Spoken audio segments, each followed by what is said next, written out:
Related rates. What's your problem? A 25-foot ladder is leaning against a vertical wall.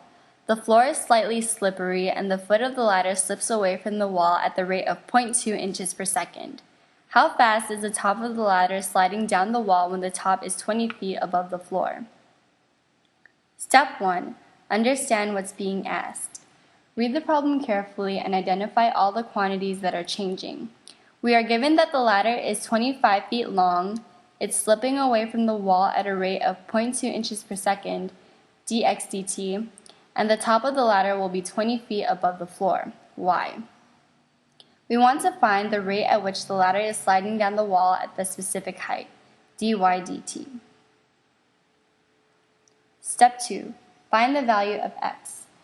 Use appropriate variables to represent the quantities involved in the problem. Write down all equations that relate these variables and other constants. These equations might involve area or volume formulas, the Pythagorean theorem, or similar triangles from geometry.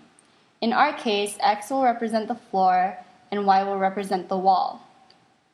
Through the relationship between the wall, the floor, and the ladder, we see that it forms a triangle, and the formula that relates all three is the Pythagorean theorem, and we get that x squared plus y squared equals 25 squared.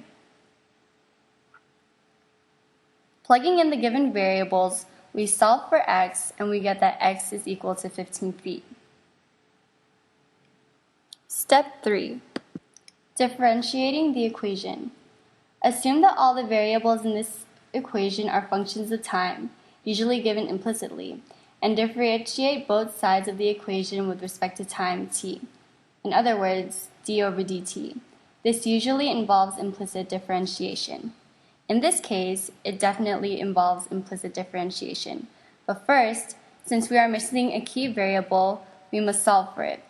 In our problem, we are missing the value of x, the distance between the bottom of the ladder and the wall, when y, the height of the wall where the ladder is leaning, is equal to 20 feet. From the previous step, we know that when the ladder is leaning on the wall 20 feet from the ground, the ladder is 15 feet away from the wall. Now, in order to find the rate at which the ladder is sliding down the wall, dy dt, we must derive the equation x squared plus y squared equals 25 implicitly, and we get 2x dx dt plus 2y dy dt equals 0. Step 4. Solve for dy dt. In the resulting related rate equation, substitute the given numerical quantities and rates. Remember that a rate of change of a quantity is a positive number if that quantity is increasing and is a negative number if that quantity is decreasing. Then solve for the unknown rate of change. Be sure to include the appropriate units of measurement with your answer. We substitute all our known variables and solve for dy dt. Then we find that the rate at which the top of the ladder is sliding down the wall when the top is 20 feet above the floor is 0.15 inches per second.